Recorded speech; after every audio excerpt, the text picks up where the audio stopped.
Hi, panibagong araw, panibagong buhay. Namiss kong kumain ng menudo kaya tara, samahan niyo akong magluto. Maaga pa nga lang pumunta na ako ng Talipapa para makabili tayo ng fresh na karne ng baboy. Pag uwi ko nga dito sa may bahay, ipinrepare ko na nga din yung ating sangkap. Minarinate ko na nga din tong ating karne.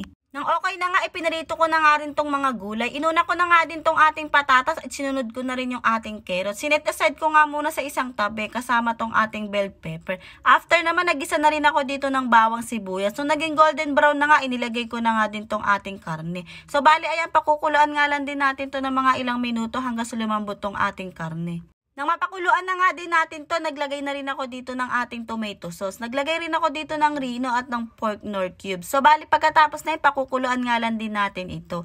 Nang okay na nga, inilagay ko na nga din pala dito yung ating mga gulay. So, bali after yan, hinalo-halo ko nga at pinakuluan lang din ulit ito. So, bali ayan, ready to eat na nga. So, bali yun lang. Hanggang dito na lang muna. Thank you!